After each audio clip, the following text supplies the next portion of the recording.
Silvia Neistat, ustedes saben, nuestra columnista de economía, está en línea, así que la saludo. Silvia, ¿cómo te va? Aquí Ernesto, ¿cómo andás? Hola Ernesto, y triste, ¿no? Es tremenda, es una situación de un impacto realmente espantoso. Nosotros nos enteramos anoche, tardísimo, y bueno, dar una noticia de este tipo es dolorosísimo, realmente. A ver, Por varios motivos. Por varios motivos. A ver, Fati fue un intento de la Argentina de decir, nosotros queremos hacerlo, animémonos, porque no solo nace, por supuesto, acá en el barrio de Saavedra, después se muda a San Fernando, por la idea de Leyser Madanes, el bisabuelo de la familia Madanes, después, digamos, sería el abuelo en realidad del actual dueño, Javier Madanes Quintanilla. Leyser Madanes, que justamente uno de sus nietos, Leyser Madanes, es un gran filósofo muy reconocido. Bueno, la funda se llama Fábrica Argentina de Telas Engomadas, con la idea, el principio de impermeables, pero después fue mutando, se conectó con Sadowski, ¿te acordás, Ernesto? Sí, el secretario de Ciencia y Técnica de Alfonsín. De Alfonsín, pero mucho antes, y generaron la primera computadora, la primera calculadora y las primeras computadoras que se hacen en América Latina. O sea, Fate tenía, sí, créeme, se llamaba Cifra en los años 70. Vino Martínez de Oz y ese proyecto se cayó, se fue por los aires. Pero muy interesante porque los que estudiaban con Sadowski, ¿no?, estaban en ese proyecto que fue realmente precioso. Fracasó, por supuesto, pero esa idea de que en la Argentina podíamos hacer tecnología. Y la misma idea fue justamente con las cubiertas, porque ellos desarrollaron un tipo de cubiertas especiales para camiones, con una tecnología muy especial, etcétera, etcétera.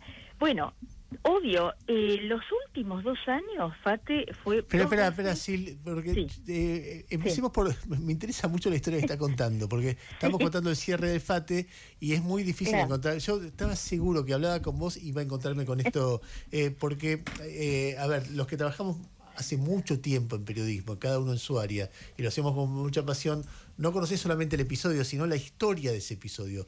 ¿Leyser Madanes fue un inmigrante o ya era argentino? Sí, no, era un inmigrante polaco. Un inmigrante polaco judío, Manuel, ¿no?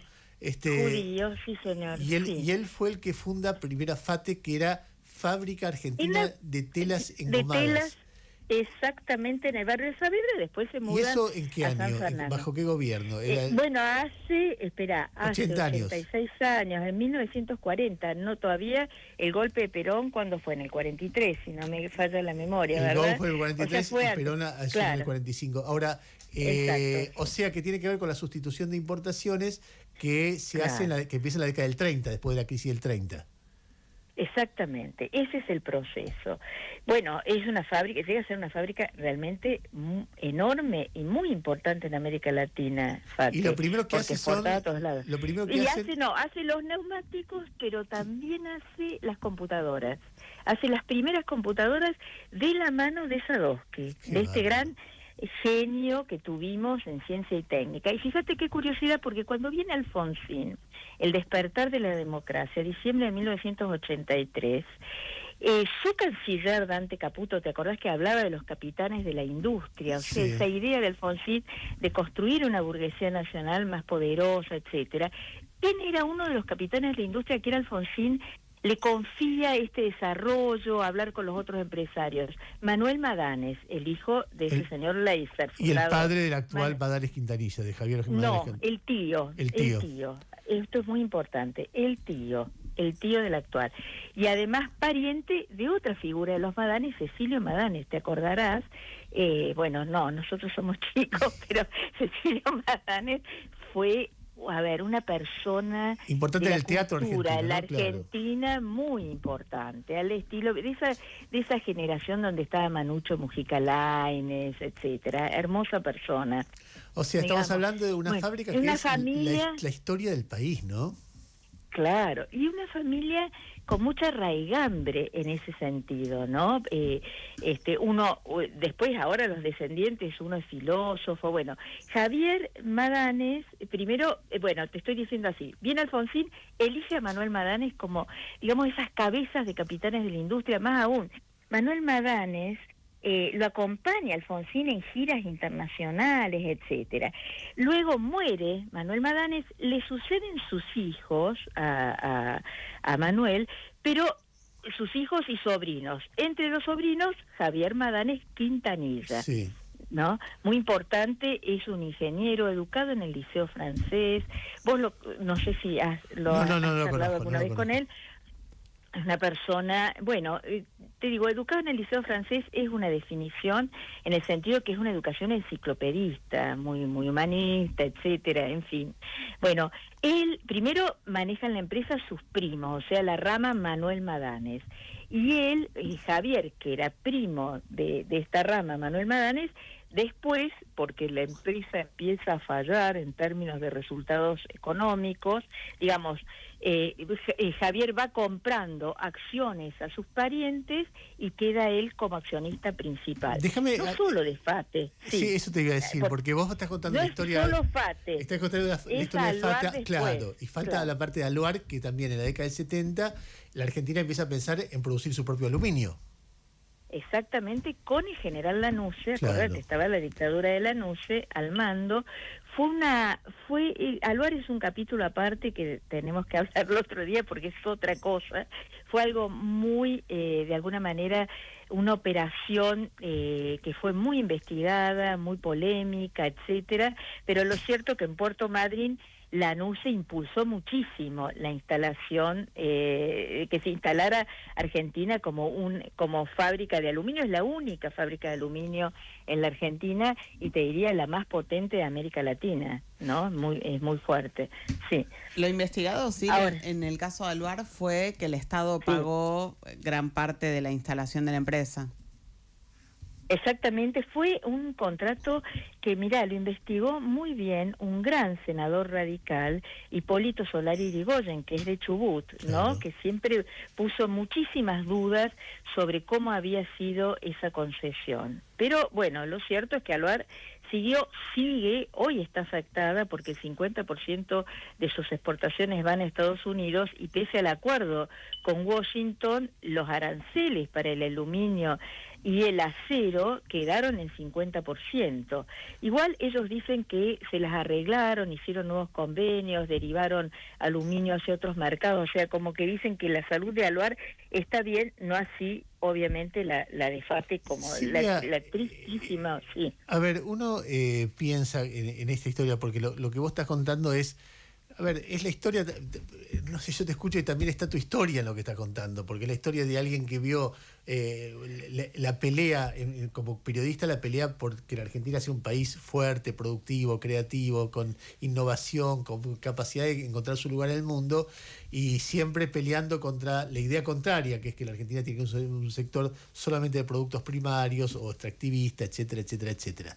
Y lo que hoy vemos es una muy fuerte derrota, como muchas otras veces, de la idea de una Argentina inclusiva, integradora, con trabajadores, con empresarios, que sea potente, qué sé yo. Entonces imagino que además hay una frustración personal porque vos los conocés, lo ves los esfuerzos de proveedores, de trabajadores, de empresarios, de gente que piensa cosas distintas y de repente pasa esto. Si tenés que elaborar lista de responsabilidades en esto, porque algunos te dicen, bueno, es el actual modelo, otros te dicen, bueno, lo que pasa es que con Massa lo que pasaba era un desastre, porque no se conseguían gomas, las gomas estaban carísimas, era más barato ir a Paraguay, quedarte 3 días de joda y volver, que comprarte una goma acá. Otros dicen, no, son los Madanes Quintanilla que tienen mucha espalda, son riquísimos y podrían aguantar un poco más y reconvertirse paulatinamente en otra cosa. ¿Qué es lo que vos ves de todo esto? Yo creo que hay un poco de todo, como una especie de guiso. Me parece que no es un solo factor, es un poco de todo. porque efectivamente los neumáticos acá estaban caros, pero por otro lado la calidad de los neumáticos, ellos dicen, era diferente a los otros. Además, fíjate que este es un proceso que ya viene de que cada vez que cambiaba el dólar, todo el mundo se iba a comprar neumáticos a Chile, a Paraguay, a Uruguay, etcétera. Es decir, acá había un problema serio de precio en el neumático. Y ellos dicen, la calidad de nuestros neumáticos no tiene nada que ver con lo que se compra con los neumáticos chinos, etcétera. Y puede ser cierto, si uno ve, ellos además se especializaron en neumáticos para camión, muy seguros, etcétera, y puede ser cierto porque cuando vos vas por la ruta ves la cantidad de neumáticos desprendidos, que además es muy... A ver, es una situación muy riesgosa para quienes manejan, ¿no? Porque se desprenden esos neumáticos, realmente se puede causar accidentes, etcétera. Me parece que hay un poco de todo. Un poco de demasiado mercado protegido en una época y una desprotección absoluta en esta época, ¿no? Y por otro lado, cuando vos visitabas la planta de FATE en San Fernando, una planta excelente, con las últimas tecnologías, etcétera, ¿no? Pero costos hacia adentro, hacia afuera tenés la competencia con el importado, tienen un problema en la relación con los sindicatos, ¿no? Tuvieron un problema mucho tiempo en la relación con el sindicato, que había paros permanentes también. Ahí hay una falla. Cuando tantos paros te hacen, algo fallás vos también, me imagino, ¿no? Ahí hay un problema. Y después, el otro tema, bueno, es una importación en este momento, bueno, absoluto, que viene desde hace mucho tiempo, ¿no? Muy poca gente compra los neumáticos en la Argentina a la hora de cambiar el neumático, o sea, ahora está más abierto el proceso. Vos sabés que me parece que hay algo que entre las cosas que me preocupan, hoy hablamos con Ale Berco, que mi mente se va hacia dos cosas. Primero, que si una empresa con tanta espalda cierra, ¿qué debe estar pasando en el resto del entramado productivo, ¿no? Directamente con los proveedores, pero después con pequeñas empresas que la pelean todo el tiempo, porque es una señal muy fuerte de lo que está pasando en el país. Y lo segundo, que combinado con esto se hace explosivo, es que las veces que Milei ha hablado de esto, lo ha descrito como un fenómeno virtuoso, no como un fenómeno a lamentar. Es decir, esto es producto de que hay productos que entran, es consecuencia de que hay productos que entran que son más baratos. Eso va a permitir que la gente ahorre un montón de plata, y con esa plata que ahorra va a derivarla a otros sectores de la economía y va a generar, nuevas unidades productivas más competitivas y más sanas. Y entonces, si yo veo esto como un aluvión, un problema de una dimensión gigantesca, y un presidente que dice esto no es un problema, es parte de un proceso por el que tenemos que pasar, me imagino que como mínimo, más allá de que él tenga razón o no, yo creo que no, pero ponele que hablamos esa pregunta, el proceso hasta llegar a ese paraíso que menciona él va a ser un proceso tremendamente doloroso, ¿no? Pero por supuesto, no, me parece que no cabe duda. En otros países amortiguan la situación, ¿no? Evidentemente. Acá me parece que se levantaron todas las barreras de golpes y bueno, no hay ningún tipo de asistencia.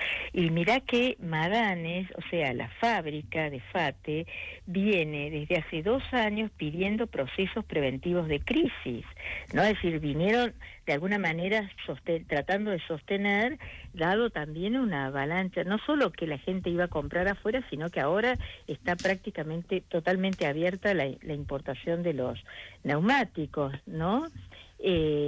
Cabe la duda qué pasa con las otras 2 fábricas que todavía persisten en la Argentina, como Pirelli, que en realidad se convirtió en una importadora, y Bridgestone, que creo que es japonesa, que también importan más de lo que producen acá, ¿no? O sea, es una situación realmente muy dolorosa cuando una empresa grande, que además no es que pide ir a un concurso preventivo de acreedores o algo así, no, directamente tomó la decisión de cerrar la planta, cerrar una historia, ¿no? Eso es muy doloroso.